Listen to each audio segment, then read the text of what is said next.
Good evening, everyone. Thank you for joining us. We're just going to wait a couple of minutes before we start, just to allow time for people to join from the lobby. So if you've just joined, good evening. Thank you for joining us.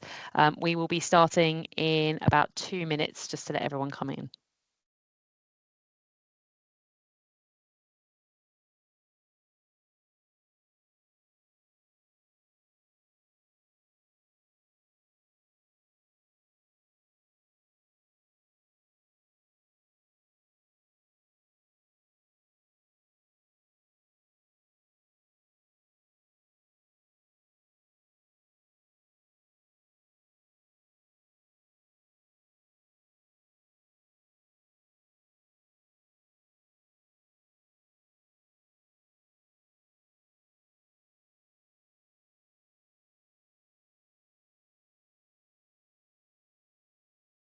Thank you everyone for joining.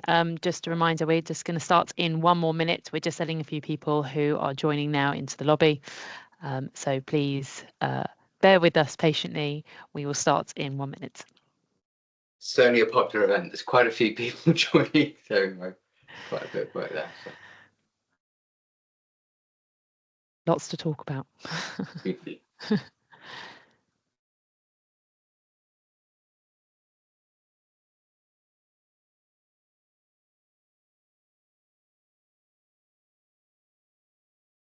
Okay, we'll probably start in about 30 seconds. There's just a few more people joining.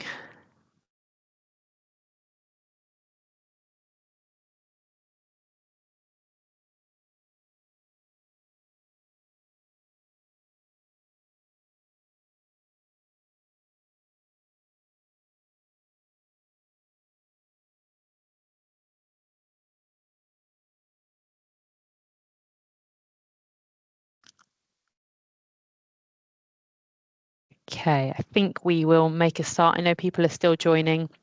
I'm conscious it's 7:30 on a Tuesday evening. People are joining us, so we will make a start. Thank you, everyone, for joining us tonight, and good evening.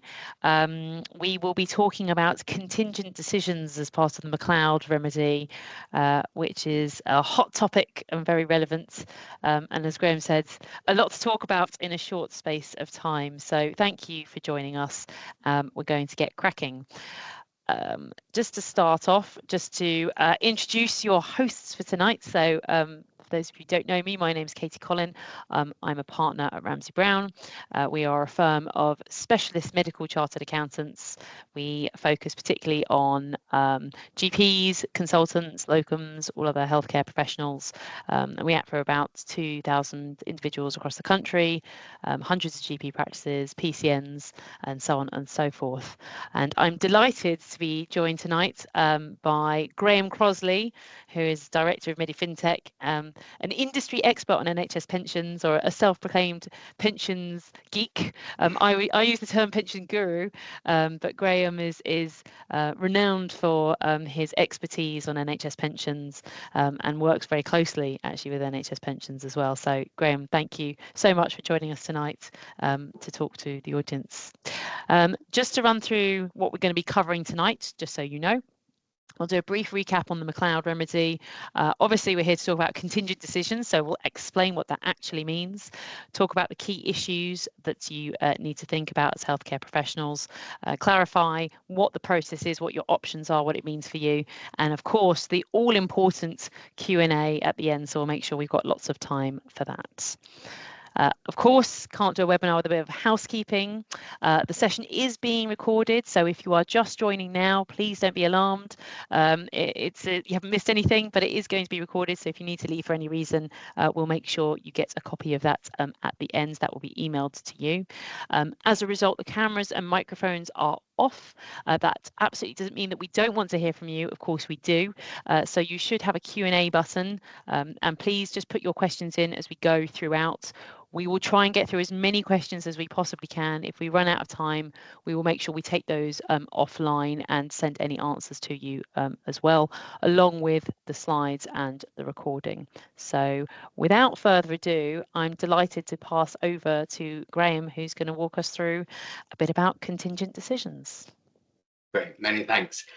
Thanks for having me along. So for those of you who aren't aware of who Medifintech are, we are NHS pension specialists with unrivaled technical knowledge and an excellent reputation. All of my team have previously worked at NHS BSA in technical roles, in annual allowance teams, awards, etc. So we know this scheme inside and out. We are on the NHS employees list of recognised experts when it comes to guidance on NHS pensions, and we have saved millions of pounds now for members by identifying and correcting errors regarding pension records, annual allowance tax, and very much sort of standing up for members and talking to government agencies, Department of Health, HMRC and Treasury, as well as NHS BSA, to try and make things better for pension members, also raising things in the national press as well. Following on from today's session, if you do want some further support, we have set up a form where you can sort of express your interest, whether that be whether you want support from Medifintech to provide analysis on the impact of buying back opted out service, and I'll come on to that in a moment, or if you need support with the application process through Ramsay Brown, then you can either scan the QR code that you'll see at the top of your screen, or you can visit bit.ly/RB buyback. That QR code shall stay on your screen throughout the session, and of course you can revisit from the recording as well. So a bit of a background. So McCloud all started back in 2011 with the Hutton Report, where they proposed reforms to public sector pensions as they were deemed to be too expensive. Members were living too long. They wanted to move away from these final salary schemes to these career average revalued earnings schemes. They specifically mentioned in the Hutton Report that special protections for members over a certain age should not be necessary. However, when these reform schemes were introduced in April 2015, they had this transitional protection for older members that let them stay in their legacy pension scheme. Now, not surprisingly, younger members were aggrieved, and so the judges took this to an employment tribunal under the name of McCloud. Firefighters did the same under the name of Sergeant, and this escalated through the courts until July 19, when government accepted that this age discrimination needed to be remedied. So who does this impact? Well, it's all members who are in service on or before the 31st of March 2012. So people who are still working in the NHS, active members of the NHS pension scheme, deferred members, so that's people who might still be working in the NHS, but they've opted out of the NHS pension, or people that might have left the NHS altogether. And it also includes retired members, so those who've retired under normal circumstances, ill health, or those in receipt of a spouse or dependents pension. And there's a lot. In NHS BSA, so covering England and Wales, there's over 1 million members. We also have members in Scotland, and we also have members in Northern Ireland that are impacted by this. Now, alongside the traditional things that people are aware of for McCloud, such as your pension choice and your reassessment of annual allowance tax, there was a wider impact of these pension changes. The first of which was confusion. Many believed that their old pension had ended, and that they thought that the benefits they could get now under the NHS pension would only be payable at state pension age. When that's not true, you can actually take your pension early if you wanted to, and those benefits you built up in the older scheme, well, they still benefit from any increases in salary or dynamising and increasing of your previous earnings if you're a practitioner. In addition, though, we also saw that having these two pension schemes grow together, well, it amplified the pension growth just at the same time that pension tax allowances started to shrink, and this triggered tax charges. So this confusion spread, but the real shock was the scale of these tax bills. So if we look back now at annual allowance tax impact, we have seen that over the years, the number of people being exposed to annual allowance tax charges has increased, and the amount of money that government has raised has certainly increased. especially when we look at, for example, annual allowance taper, when the CPI disconnect became a real big issue for practitioners, and all the way through to sort of 21, 22. Whilst the receipts have gone down for 22, 23, that's because they've not been processed yet, because we're all still waiting for these RPSSs to go out to everybody. And similarly for 23, 24, those in the NHS pension haven't even had their savings statement yet. So we've seen more pension growth, less allowance, and bigger tax bills alongside that confusion. And that's led to people leaving the pension scheme. So we've seen nearly 230,000 people who are still working in the NHS at the time, but they opted out of the pension scheme. But there's possibly more than this. There's going to be people who left and rejoined within the same year, particularly in 2019-20, when we had the issues with annual allowance taper. Now, opting out for some people is going to be a significantly costly mistake, and they probably don't even realise it. I'm going to take quite an extreme example here of some people that we've been working with. So this person is earning around £130,000. So under the 2015 scheme, where your pension that you accrue is based on your pensionable pay divided by 54, well, first of all, they've missed out on £2,407 worth of pension. But more importantly is the interaction with their previous legacy benefits. Because under the old 95 scheme, their pension that they would accrue is based on an 80th of their final salary for every year that they've accrued. Now, their previous pay in the year before was £100,000, and they'd built up 24 years of service. So they've built up this pension of £30,000. But if you split it down to each year, that's £1,250 for each year of service. But they have a final salary link, because if they'd still been in the pension scheme, that increase of pension from 100,000 to 130,000 would have been reflected in each and every single one of those years. They would have had an extra £375 pension for each and every year. So their pension could have gone from 30,000 up to 39,000. So by opting out, because of that confusion, because of those tax bills, they're getting £11,407 less pension and £27,000 less in the tax-free lump sum, and they would have only saved about £8,500 after taking into account the extra income tax they would have had to pay on the monies that weren't being used for pension contributions. Now, similarly, if you're a practitioner member, so a GP, if you opted out, then all of your previous earnings aren't getting that benefit of the extra 1.5% revaluation that you get each and every year. So both officer members and practitioner members could have missed out significantly because they opted out. But a lot of people were worried about tax. So what about the tax bill in that situation? That was the reason why they opted out. So we know that their pension increased, it would have increased by 11,407, and the lump sum would have been £27,000. So yes, that is significant pension growth. If they'd had a pension savings statement, it would have said your pension's gone up by £209,000. Now, this person also had other income, so they would have had their annual allowance tapered all the way down to £10,000. So it would have been a big tax bill, £89,780. And most people would look at that and think, well, I don't want to be facing that type of tax bill. Why am I in the pension scheme? But if that member had stayed in the scheme and then used scheme pays to actually reduce the tax bill, well, it would have only reduced the pension by £3,659. The lump sum would have gone down by £8,740. So even after taking tax into account, the extra lump sum they would have got just by staying in the scheme would have been more than their actual pension contribution cost. So effectively, they've opted out of getting free pension. And that's how absurd this is for a lot of people that opted out during those years. But you now have a second chance. There is a chance for you to reinstate that NHS pension membership. We know that since the 2015 scheme was introduced, people opted out. They gave up valuable added years contracts, or they did the hokey cokey where they left the scheme, rejoined, left the scheme and rejoined, all to try and control that pension growth mechanism. You can now retrospectively purchase membership, and you can either reinstate some or all of your opted out NHS pension for any service between the 1st of April 2015 and the 1st of April 2022. Now, for employee contributions, they will be due for those payments, but the employer contributions are not due. Instead, what's going to happen with those is that all of the employer contributions are going to be rolled up into the next scheme valuation so that they would be applied broadly across the whole of the scheme rather than any individual employers. There is a bit of ambiguity on this point.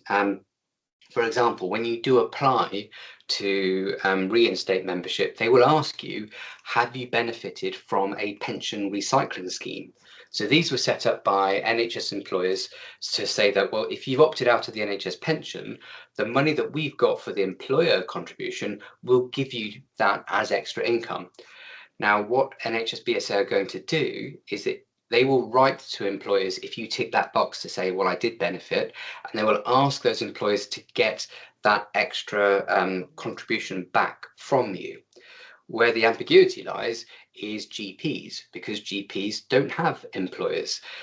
So we've asked NHS BSA how they're going to be dealing with those members, and we're still waiting for a response on that. So far, they've just simply said employer contributions are not going to be due, but they haven't addressed how they're going to deal with where practices have benefited from the extra employer's contribution being distributed as part of the partnership profits.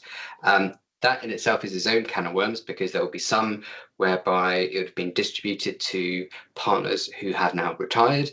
It could have been distributed across multiple partners rather than just the one who's opted out of the scheme, depending on the partnership agreement. So it's a wait and see what's going to happen with that one.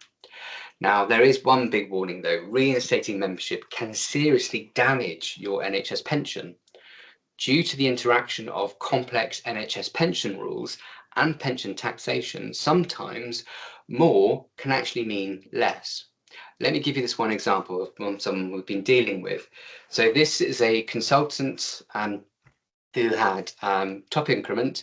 They've got a Bronze Clinical Excellence Award, and they had management responsibilities until 2016. At that point, when those responsibilities dropped, they opted out of the pension scheme and they built up 25 years in the 95 scheme.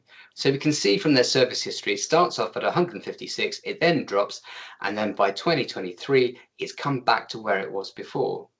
Now, depending on how this member reinstates their membership, they could do nothing and get a pension of 60,612, or they could spend £124,000 and get their pension up to 64,078. But we've been modelling this person's pension, and we found patterns whereby they could reinstate some of their membership and only spend 40,000 rather than 124, and in fact get £65,500 pension instead of 64. So more pension for less contribution. Similarly, if they wanted even more pension than that, there's another service pattern that we've identified where they could reinstate £104,000 of pension contribution in exchange for a pension going up to 71,666. The NHS pension scheme is ridiculously complex, but with the benefit of hindsight, you can look back and map out the most efficient service patterns, and that's where we can help by sort of finding those sort of optimal routes. Now, if you don't know if you are eligible to reinstate membership, or if you don't realise if you were opted out, you can just simply check your service extract. So if you contact NHS BSA on the 0300 330 1346 number, this extract will show you for every role that you've had in the NHS that's pensionable, when you started, when you finished, what the pensionable pay was. Just look for those gaps in the remedy period. So from the 1st of April 2015 up until the 1st of April 2022. Now, this extract they can send to you on the same day. It's secure, it's encrypted to your email address. Unfortunately, if you're in Scotland or Northern Ireland, SPPA don't have this yet, nor do HSC. Now, if you have another contingent decision, there is a separate form to the buyback. So these are for decisions not related to opted out membership. So this might be, for example, if you want to reinstate added years or an added pension contract, or if you wanted to apply for a later retirement. So we've had some members, for example, who are still working in the NHS, they retired and returned in 2018, but had they had access to the 95 scheme, they would have delayed that retire and return to maybe 2022. So those types of considerations are available options. It does not, however, cover any employment related decisions. So let's say, for example, you went part-time and you said, well, if I had the pension scheme in the 95, well, I would have stayed full-time. Those aren't considered under this process. But with going back to the buying back of opted out service, those application forms are now available on the NHS BSA website, and they cover that opted out service from the 1st of April 2015 till April 2022. So when you look at these forms, it's going to ask you for each and every scheme year what your opted out period was that you want to reinstate, who your employer was, what your job title was, what your gross pay was, and whether or not you were self-employed or not. So as an employee, you would complete the form. If you're a practitioner, you will very quickly realise that these forms were not designed for you, even though you do need to complete them because you are not an employee. Likewise, the employer will then add any additional information. If you're a GP, well, you'd need to then complete the additional details via PCSE, which will be an interesting administration task in itself. And then it will ultimately be submitted to NHS BSA. So they will calculate the cost of buying back the service. It will include interest that you're going to need to pay as well. And it will provide a personal illustration for the service that you're buying back in the 9508 scheme. Now, there are already indicative calculators available on the NHS BSA website if you want to get just a rough idea of what the costs could be. Now, once they've provided this official quote, you would then need to take action. If you do want to buy back the service, there are a number of payment methods available. So you could, if you wanted to, pay via a one-off single payment, or alternatively, you could pay via an instalment plan with interest. At the moment, their calculator allows payment plans up to 60 months, but if you've got a significant amount of pension to reinstate and you wanted a longer payment term, well, NHS BSA will consider that. You just need to write into them and ask for them to accept that for you. If you're a pensioner member, you could also opt to have the cost deducted from your benefits rather than you paying yourself. Now, if you look back to that example that we just talked about where their lump sum went up by £27,000, well, that's more than the reinstatement cost. So they could just simply use that extra lump sum to buy back the extra pension. So really useful mechanism for pensioner members to actually use the pension benefits to buy back the service. Now, if you have set up a payment plan and you were to pass away, then any outstanding payments would be deducted from death benefits. And if you actually set up a payment plan, but then came into some money and you wanted to pay it off in one lump sum, you can do so. NHS BSA said that they would prefer members to only do that once rather than trying to do one lump sum and then another lump sum at a later period of time. Now, there are some important deadlines. The first one is that buyback illustration that you get, it must be processed within 12 months of receipt. So this is baked into the legislation, so you do have to adhere to this 12 months deadline. However, if you change your mind, those original applications can be cancelled and replaced with a new application. So let's say, for example, you were looking to buy back 6 years and then you got the quote and thought, well, actually, maybe I want a quote for 3 years. You can rescind the first one and get a new one. And there is no explicit entitlement to have subsequent additional applications, but they can be considered. We've put forward a case to NHS BSA saying, look, we've got one member who could be buying back 6 or 7 years. They haven't got the money now, but when their kids leave home and they've paid off the mortgage in maybe 3 or 4 years' time, they might have some more money available to set up a payment plan. So they've said that they will consider it in, and they would consider sort of individual circumstances. But the real important deadline is this one. There is no deadline to request a buyback quote.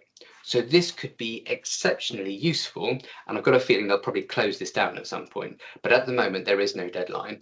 But say, for example, you wanted to reinstate membership and you're one of these people whereby reinstating membership gives you more lump sum than the cost of reinstatement, but you can't afford to actually reinstate it right now. Well, it might be for you to wait until 6 months before you retire, then apply for a buyback request, retire, and then exercise your buyback option and use the extra benefits in order to facilitate the buyback. Everybody's circumstances will be different. It wouldn't surprise me if they close this potential loophole down, because there's a whole other host of tax deadlines that are coming into play that they might see this as a bit of a loophole. Now, when you get these illustrations, this is what they look like. So first of all, they show that how you can buy back service in chunks of months for each and every scheme year. It shows you the cost to buy back each and every year, as well as the interest charge for that year. Now, if you were an employee for those years, then the cost to reinstate membership is discounted based on what your effective marginal rate of tax would have been for that historic tax year. When you fill in the application form, it says what was your pensionable pay, what was your total taxable pay, and they use that to work out were you an additional rate payer, higher rate or basic rate, and they discount the pension cost based on those rates. If you were self-employed, then there is no discount, as they expect you to simply claim the tax relief via self-assessment. Funnily enough, I've just heard back from HMRC today, who have given a conflicting opinion on this. As your accountant will probably tell you, when it comes to claiming back tax relief, you need to, one, have net relevant earnings. So if you're a pensioner member, well, you've not really got those earnings to actually claim the relief on. And you also need to be an active member of a pension scheme as well. So there's flaws in the approach that NHS BSA have done here. So we've fed back to them as well, so they might need to change their approach on this. Although I would say there is this cost claim back mechanism whereby there's this sort of safety net that catches all, whereby if you suffer any financial detriment as a result of the discrimination, then the cost claim back scheme can step in to make sure that you're given compensation so you don't lose out financially. So that's very much in its infancy when in this context, but we will see more and more of that going forward. Now, the other thing on the illustration example is it will show you what the extra benefits are based on the service in months that you are buying above. But importantly, the actual amount you receive could differ significantly from the illustration you're given. And there's a big risk that members may reject reinstatement without knowing that true value, because those illustrations don't show the actual impact on members' pension benefits. So if you're an officer, so hospital doctor, consultant, senior manager, well, if you're an active or deferred member, those illustrations, they use your pre-reinstated pensionable pay. So if your pay is significantly higher, well, it's going to underrepresent the benefits that you'd be getting, because not only are you buying an extra year of service, for example, you're also increasing all of those previous years' value of pension. Remember when we saw that other case where they went from 100 to 130,000 and you got that extra bump in every single year? Well, that's what people could be missing out on. Similarly, if you're a pensioner member, those illustrations use the pensionable pay from the time of the award. Now, for some people, we've seen significant inflation. We've seen 10.1, 6.7. So your actual pension benefits you receive now could be significantly more than is reported on those statements. Conversely, there's something called Reg 9 pay protection, whereby if you opt out for more than 364 days, but less than 5 years, then the pay that you had at the point of opting out is protected and then increased by inflation. And then when you finally retire, they'll do a calculation working out, well, what's your protected pay versus your best of the last 3 years? And if your protected pay is higher, you'll benefit from that. But if you inadvertently plug that gap so you no longer have that gap in service, you then lose your protection of pay. And for some people, because let's face it, wage inflation is significantly lower than inflation recently, you could end up losing pension by reinstating membership. I've actually got a couple of cases with the Department of Health at the moment, because partial retirement does the same problem as well for certain members, where they've lost nearly £10,000 a year because they've inadvertently lost their Reg 9 pay protection. And there are other factors: earnings cap, added years, added pension. They aren't included on the illustration. So that interaction with existing service could significantly enhance or reduce pension benefits. Similarly, practitioner members, it doesn't have the enhancement factors. So the earnings that you have, those monthly chunks of service that you're buying back, they're only revalued up until March 2023. So there's no ongoing CPI plus 1.5% uplift. There's no consideration for something called the FEC, which is a credit you get for your pre-practitioner membership. Similarly, it doesn't factor in your pre-practitioner membership for the Reg 72, which is where your previous earnings are enhanced by the number of days in the NHS divided by number of days as a practitioner. Now, I do appreciate all of this is really quite technical, but it's just to sort of illustrate that you're not going to be getting what's being shown on the tin. And the other thing that's important for practitioners is if you're out for more than 5 years, then all of those earnings that you built up before will only ever be increased by inflation. Whereas if you rejoin within 5 years, then that extra plus 1.5% each year can also be applied retrospectively. So we have this situation whereby you could potentially put 1 month's worth of pension contribution in, say, 2020 and another month's worth of pension contribution now, and that would then reinstate that extra 1.5% dynamisation for each and every single year, all the way back to 2015. None of this is shown on the illustration. So there's a risk that people might back away from reinstating membership without fully understanding that it could be significantly good for them.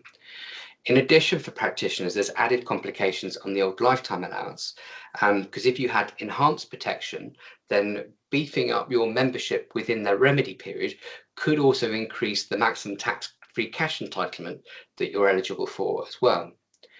Now, pension taxation, unfortunately, can also impact the value of reinstatement, and those illustrations have got nothing to do with pension taxation. There's no mention of them whatsoever. So just to give you an idea, if you reinstate pension membership, then that will retrospectively change how your pension grew during the remedy period between 2015 and 2022. So you would get a new remedial pension savings statement, although in fairness, tens of thousands of people still haven't had their first RPSS, but a new RPSS will be issued to reassess those changes.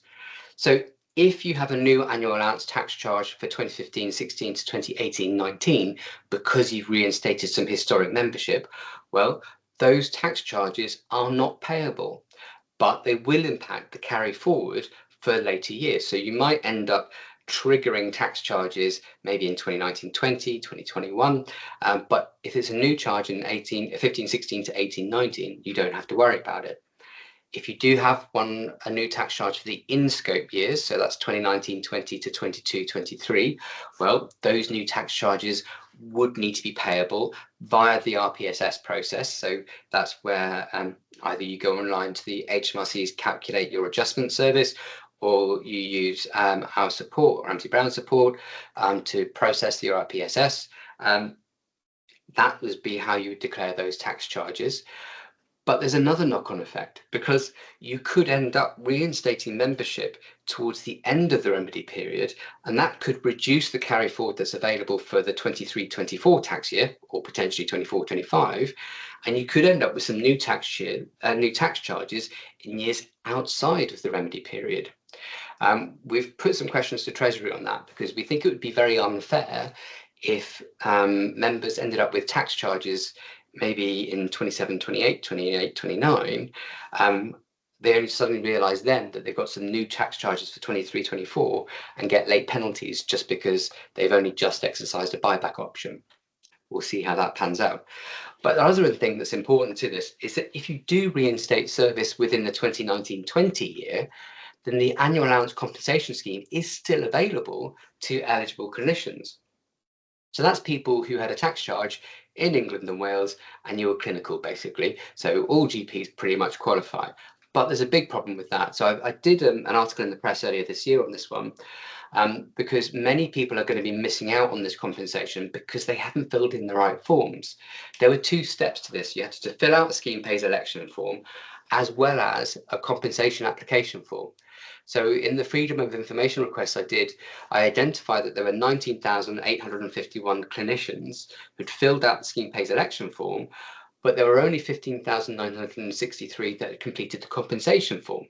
So there's nearly 4,000 people that are going to miss out on £31 million worth of compensation because they didn't complete the form.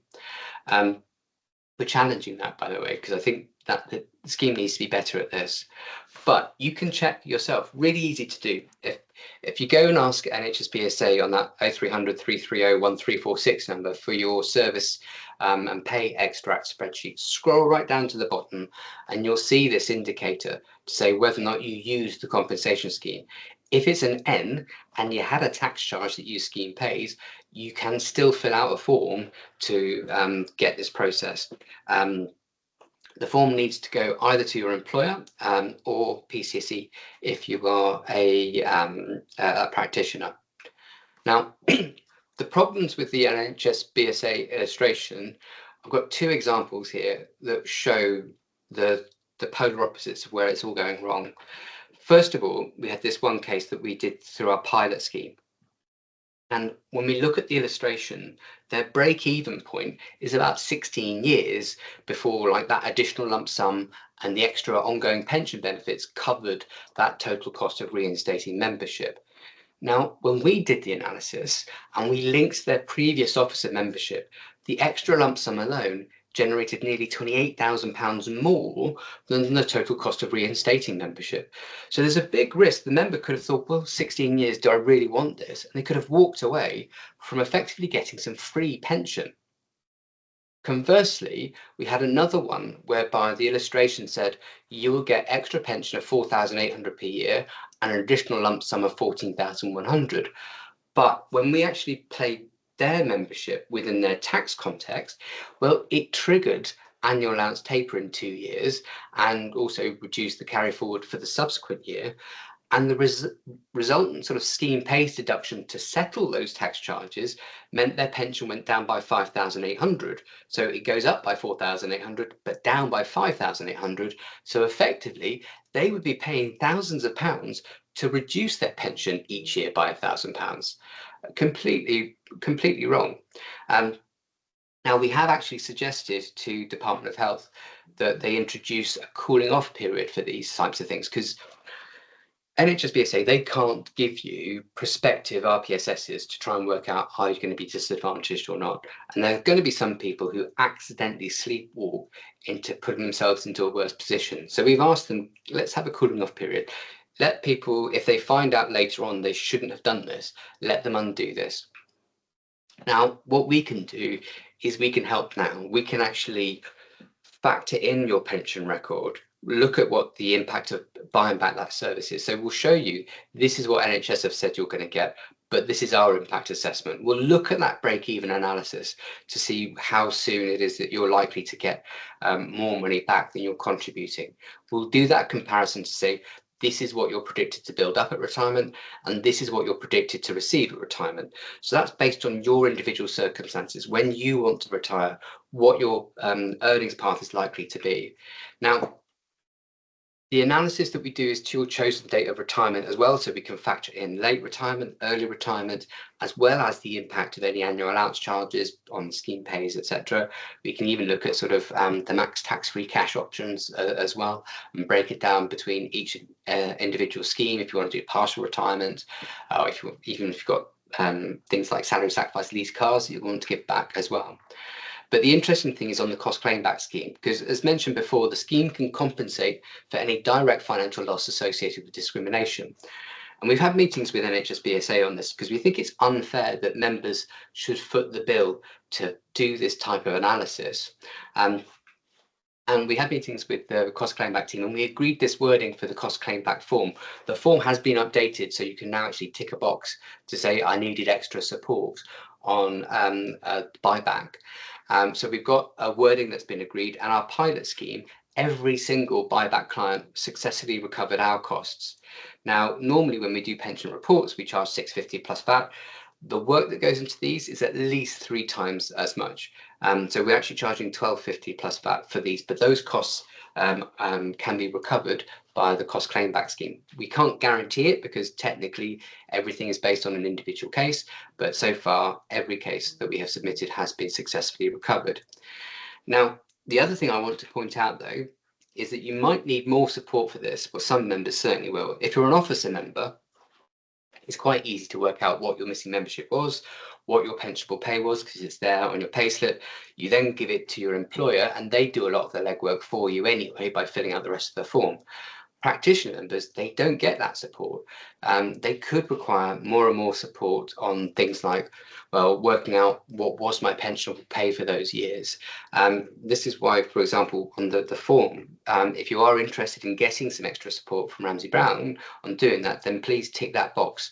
At the moment, we've heard back from NHS PSA that those additional costs would not be covered under the cost claim back scheme, but we are actively challenging that because we think it's unfair that practitioner members should be disadvantaged compared to officer members because their pension contributions are more complicated. So again, watch this space on that one. So as I say, if you do need support, then as I say, click on the QR code or visit the link bit.ly/RB buyback. I do know this is an exceptionally complex topic, but we have recorded this, so you, by all means, do revisit and come back and to have a look at some of these things as well. But thank you very much for your attention and for listening. More than happy to answer any questions that we may have had coming through. Katie. Thank you, Graham. Thank you.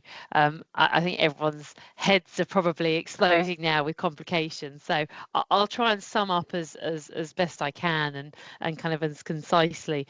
But I think there's a couple of points where that I just want to touch on that you mentioned. I think the first is this is incredibly complicated, almost so much so that, dare I say, I think NHS pensions are struggling, NHS BSA is certainly struggling to deal with this. And certainly for those of you out there who are practitioners, what you'll see is a lot of this, in fact, pretty much all of this, hasn't really been designed thinking around practitioners, partly because of the way that the pension's set up as you're treated as employed, even though you're self-employed. And so as Graham was saying, you know, a lot of that information isn't really set up for you to be able to do that, and that's kind of where we fit in and where we've partnered with Medifintech is where we can kind of come in and help, is giving you that support around preparing the application, so looking at what your pensionable earnings would have been within that time, completing the application. And as Graham said, I think there's going to be a huge interaction here in terms of tax advice and the knock-on impact. And I won't attempt to now go into detail about how that's going to affect your tax, and it will be on a case-by-case basis. But this is very much in its infancy, so we are there to support in terms of what that's going to look like. As Graham said, we're also looking to challenge what at the moment is being covered by the cost claim back scheme, and as long as we can demonstrate that actually you're effectively at a financial loss because of the discrimination, we should be able to argue the case that actually it should be covered. So we're quite early doors, and that's kind of, we've jumped on this early on, but those are some of the ways that we can help. The other thing also just to stress is that you will also need a revised RPSS at the end of this in the digital service. So don't forget that. That's also something that we do in conjunction with Medifintech as well, recalculating the tax position, making sure that that's got the 4i review and submitting that to HMRC. So really what I was just going to say is sign up if you're not, if you think this is going to affect you. Get help. That's what we're here to do. It doesn't obligate you to do anything. You're welcome to have a conversation. We will deal on a case-by-case basis. You've got the experts here, but please do scan the QR code. I know we've rammed QR codes down your throat. I've put Hannah's email address at the bottom, but please do ask for help. We'll answer as many questions as we can now. We'll also take questions offline, but it's really important that you do actually ask for that. The other thing I would just want to point out before we go into questions is we will send you an email with all the sign-up links, with the recording and all the resources you'll need. Don't forget to request your service extracts. Even if you think this might not be relevant for you, it's just a really helpful document. We use it a lot when we're looking at the completeness of pension records, and particularly if you've had a letter through the post saying your pension records aren't complete, getting hold of that document is really useful, and then you can pass it on to ourselves or on to Graham and the team and get some help with getting your pension records up to date. So without further ado, I'm going to go on to the Q&A. I can stop sharing my screen for the time being, but I see lots of you have put questions in, so I'll go through them one by one. There's lots of them. We'll go through as much as we can. So can you give a quick update for us consultants in Scotland, please? All seems better organised in England. I'll let you answer that, Graham. No comment. It's interesting you say that, because funnily enough, Scotland actually had their contingent decision process up and running many, many months ago, but no one really talked about it. And I'm not too sure Scotland really understood what they were doing, because they said that they were only opening the window for 12 months and then they were going to close it. And no one had any information at all. I've been speaking with the BMA rep for Scotland on this, and he's then been speaking to the Scheme Advisory Board for SPPA as well. And we've been relaying the conversations that have been happening, that we've been having, for example, with HM Treasury, HMRC, Department of Health, NHS BSA, and sort of just trying to bring everyone up to speed. I think, as Katie mentioned, that this is ridiculously complicated. There's stuff that Treasury had no idea about the consequences when they were drafting the PSPR legislation, not just in this but other aspects of McCloud, and they are open to revisit legislation, which is a good thing, and they are looking at different changes. So for Scotland, they're now aware of, for example, England's approach to the cost claim back scheme. Bearing in mind, Scotland also followed England's lead and introduced a cost claim back scheme for dealing with RPSSs and also the McCloud choice. It looks like they have the same appetite to follow England again, to do the same thing. We can't guarantee it. The key will be to have a few test cases, but those test cases will probably be very loud and vocal, probably with support of unions as well, so that if it doesn't go right, then everyone will jump on them and say, well, look at England, they're saying, yes, you can do this. I'm keen for Scotland to try and introduce the same deadlines as England and Wales, so not this 12-month window and that's it. The open deadline to actually request the buyback. Interestingly, one thing where Scotland aren't being helpful is that cooling off period. So at the moment, NHS BSA are saying, well, we can't see how somebody's pension could go down, which is a bit frustrating because we've given them examples. Whereas Scotland have turned around and said, actually, yeah, that might be a good thing. Let's try and work out how that could happen. Although ultimately, we're hoping that Department of Health do this for all nations, not just one. So I appreciate it might look like Scotland are a bit behind the curve, but I think they'll catch up pretty soon on this. The frustrating thing to Scotland is how easy it is to get some information. That over 5 service extract, for example, is only available in England and Wales. It's not in Scotland. However, you can, if you're an officer member, you can go onto the portal there and get a download of all of your pay slips for that period of time, which can be really, really useful, because it comes in like a little spreadsheet rather than each individual pay slip. So that's a good way of analysing things. Northern Ireland, unfortunately, if there's anyone here who's an HSE member, they're way, way behind, unfortunately, for those. So yeah. Thank you, Graham. And I would say this is also moving quickly. Things change quickly. As Graham said, we just got an answer back from HMRC this afternoon. Yeah. I know I've sat in many meetings with HMRC dealing with the RPSs at the beginning of this process, representing the Institute. So things do move quickly, and we will keep you updated. The more we know, the more obviously we'll pass on. So a few other questions. This is an interesting one. Timing of payments over 5 years or a lump sum. Do I need to consider the effect of tax relief, i.e. make payments in higher earning years? So yeah, I think that's... So this is a very good question. And the answer to this will depend on how Treasury answer one of the questions that we've put to them. Because you're quite right. Normally, what you would do is, if you were doing any normal financial planning or tax planning, you would try and make the best use of pension contributions for tax efficiency. So whether that be recovering additional rate, or ideally recovering higher rate and recovering your personal allowance, so you get the full force of 60% relief. But at the moment, the rule is that if you're making a pension contribution, you can only really claim the relief within that tax year. Now, that has problems. So, for example, if you're a pensioner member, well, you might not have any relevant earnings to offset the tax relief against. If you're over 75, well, you're scuppered anyway.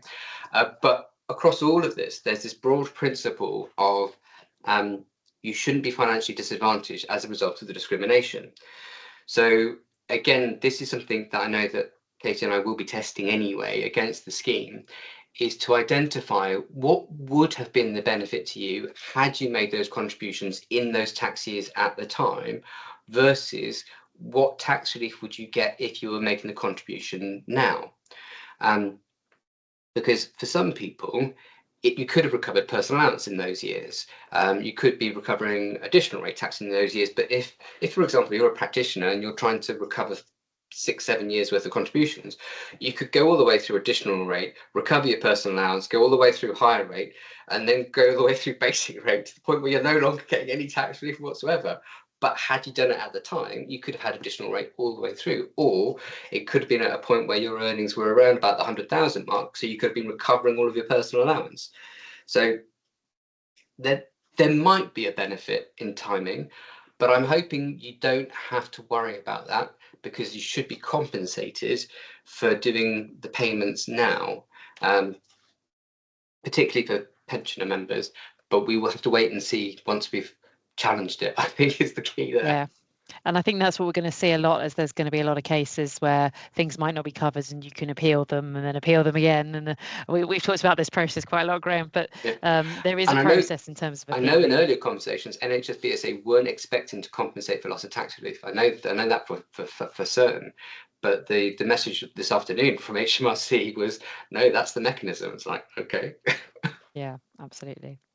So a few more questions. I was on unpaid maternity leave in March 2012, so not paying into the pension at that time for several months. Would I be classed as an active member then?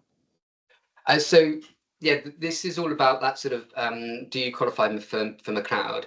And whilst there was that March 2012, it was also if you were able to rejoin within that 5-year window, so you keep the that sort of active membership. So, for example, if you'd left in the January and then you came back in the October, well, yes, you'll be fine. You'd have that continuation of membership. If you've had an RPSS, then you definitely are eligible. Yeah, but you may have not had one anyway. You might not have one of those anyway. No. So yeah. And on that note, you can actually call and ask and see if there's a reason why you haven't had your RPSS, which people are starting to do. So that is something that's an option as well. Yeah. So next question, when I tried to submit a buyback form to PCSE to complete, I'm a GP, I can see where this is going. They said they do not process these forms as they do not hold the information required. Have you ever come across this before with any other GPs and any advice? Yes, we have definitely come across this. So this is the absurdity of a process that they don't really understand what they're implementing. And for anybody who's not looked at a buyback application form and you're a practitioner, take a look, because it's got so irrelevant. There's hardly anything on there. It asks, for example, were you part-time, and this, that, and the other. I despair for this, because we were told originally that a practitioner member, they need to fill out the employee part and the employer part and then send it direct to NHS BSA. Then NHS BSA said, no, it needs to go to PCSE for them to fill out the employer part and then to send to NHS BSA. We then said, well, PCSE don't have that information.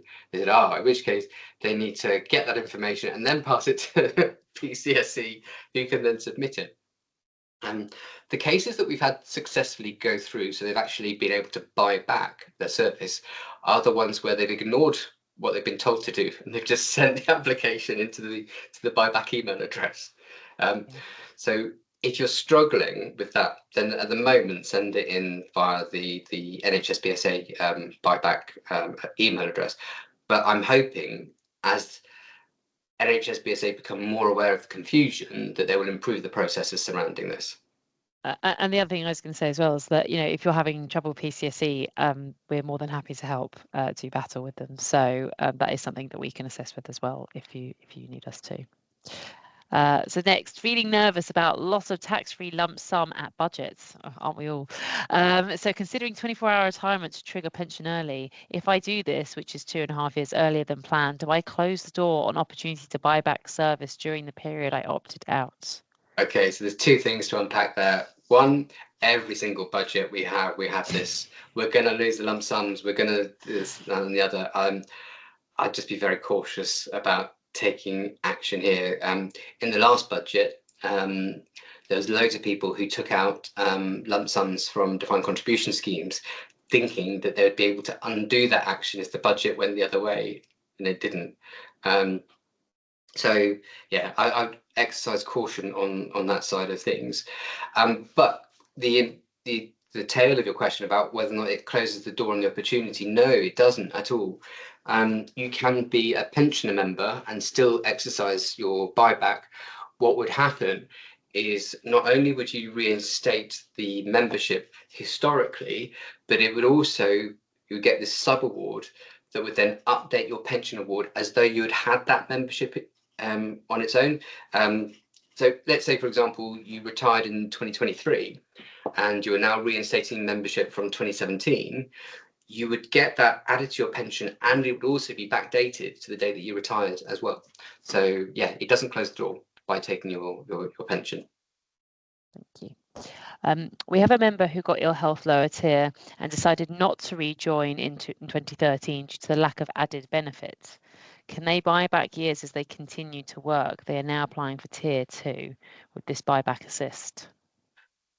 So this is interesting because in the original legislation, they actually had the deadlines of October 2014 until April 2022. But in exceptional circumstances, they would review any other requests for contingent decisions.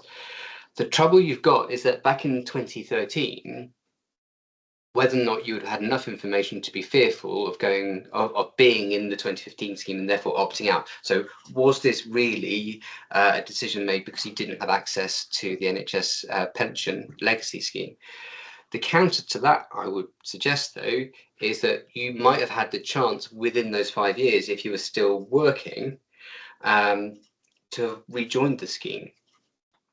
So at the moment, technically, you probably wouldn't be able to buy back, but I kind of think it's worth a punt to challenge. So I would say, do get in touch on that one. It's the type of challenge that we would help out pro bono, because I don't think you'd be covered under the cost claim back scheme anyway for that type of thing. But do reach out. You've got Hannah's email address from earlier, so if you reach out via Ramsay Brown, we'd be more than happy to take a look at that, because I think this is another one of those consequences that they haven't really thought about, and it would be interesting to see what could be available for you. Yeah, I think we're going to see more and more of those coming out the woodwork as this continues. So even if I didn't want to put lots of money into the NHS pension scheme, if I put 1 month in March 2020 and 1 month now, my pension will be enhanced by 1.5% over the 10 years, and I could use the AA compensation for 1920. I know, isn't it great? So 5 years is this really important deadline when it comes to NHS pension, not just for practitioners, but also for officers. Because 5 years is, as long as you come back within 5 years, then you retain active membership on all of your previous service. So, for example, the 2015 scheme, that increases by CPI plus 1.5%. For practitioner members in the 95 and the 08 scheme, your earnings, they increase by CPI plus 1.5%.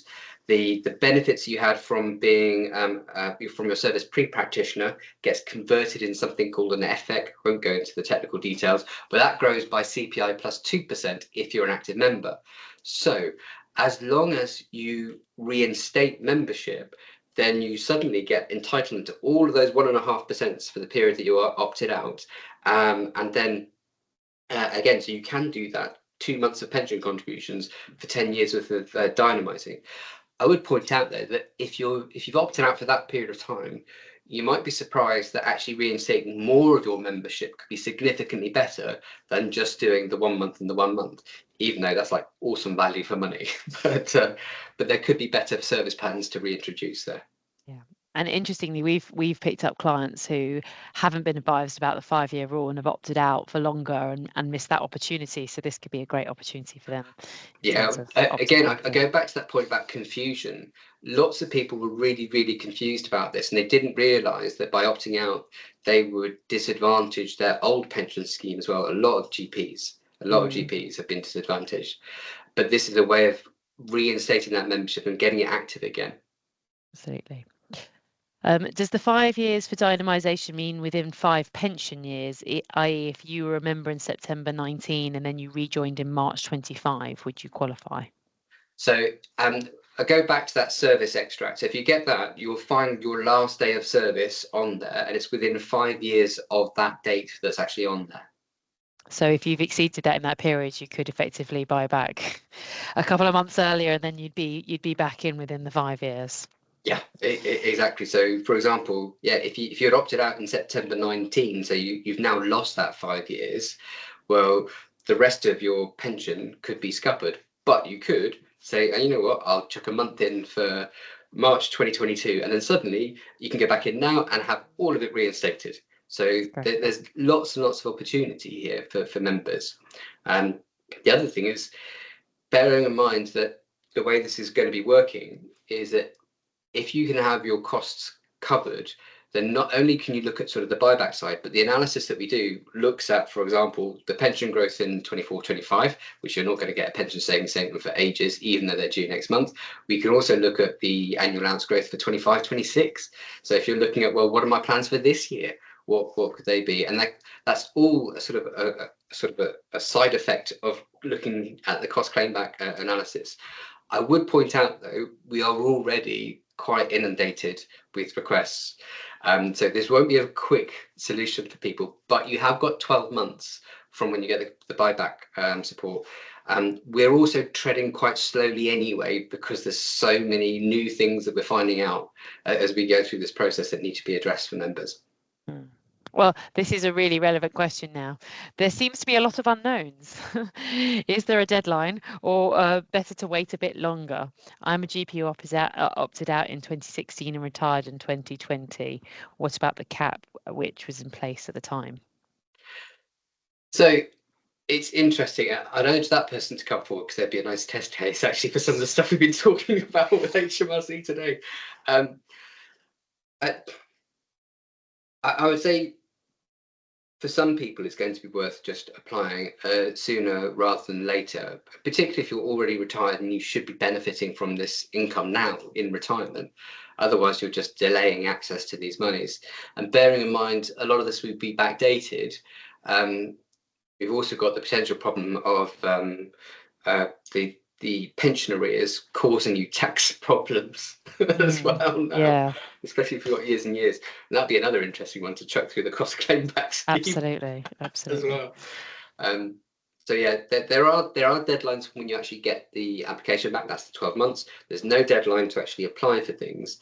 I would urge people to apply sooner rather than later, mainly because when we release the actual final form, in there we actually ask what you're trying to reinstate, and we will be on the lookout for certain types of reinstatements so that we can test HMRC and NHS BSA on some of the more technical points.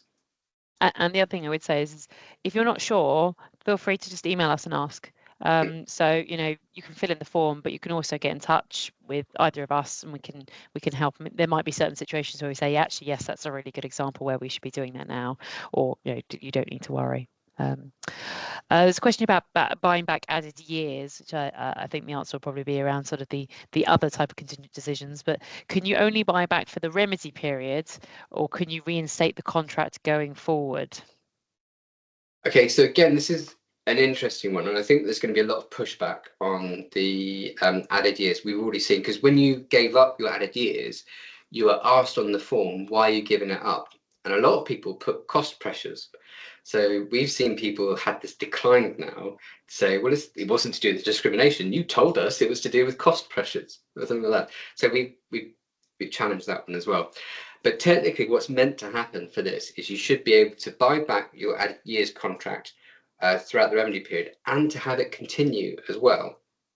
We haven't seen any of these cases go through the fullness of the process yet, but that's technically what was meant to happen. Because also bear in mind, this process was meant to have been in place a couple of years ago, when you would have still had that sort of a continuation of service. Because the issue you've got now is that if you were to reinstate until April 2022, well, it's now September 25, so you've already got another gap that's more than 12 months. So that would automatically cease an added years contract. But technically, you are meant to be able to reinstate the full thing. So we're waiting to see how that actually goes through. But as Katie mentioned, that's a separate form to the buyback one. Yeah, brilliant. I'm conscious of time, so we'll just do the last couple of questions. This one's interesting. If you've moved overseas for work and hence are no longer an active contributing member of the NHS pension scheme, are you still able to buy back? So this will be very interesting, particularly with regards to tax relief, because depending on where you are as to what you can get for tax relief for pension contributions, but technically you should still be able to reinstate membership that you had opted out of. So anything within those that remedy period. So you should be able to do it. The financial loss will be the interesting one to see if you can claim any relief back, because if you can't, then there'll be a cost claim back scheme request to try and get some money back. So 2 more final questions. This is similar. Can we retrospectively buy added years if we never opted to do so in the first place, i.e. if I never bought added years, and would this be a good idea? It'd be a great idea if you could, but no, sadly, those added years contracts, they finished well before the 2015 scheme was introduced. And this is all about the age discrimination being the motivating factor as to why you took the choices you made. So that would fall outside of McCloud discrimination, unfortunately. Thank you. And the final question, which I'm sure Graham's not going to have the answer to, but I'm going to ask anyways. People will be thinking this: will there be a grace period if Rachel Reeves decides to tax the lump sum? I'm not sure, Graham, if you've got a crystal ball on that. I've got my opinions. This is an interesting one. So there's a couple of sort of mechanisms at play here. One, historically, whenever they've made any changes to lump sum taxation, it's normally been from a tax year start, just so that the pensions industry can get their processes aligned for those changes. Because it takes a mammoth operation to change lump sum administration. For example, we saw it with the abolition of lifetime allowance. When they abolished the lifetime allowance, they introduced these maximum tax-free cash rules where you could get either 268,275 tax-free cash or 25% of any protected LTA as your maximum tax-free cash. But the way that they did it was they abolished the lifetime allowance from 1 year, and then they abolished the charge from 1 year, and then the allowance itself from the next year. So one would anticipate, if they do make any further changes to lump sums, that they would also go down a similar pathway and possibly introduce some protections, because we've seen protections introduced for reductions of annual allowance and lifetime allowance in the past.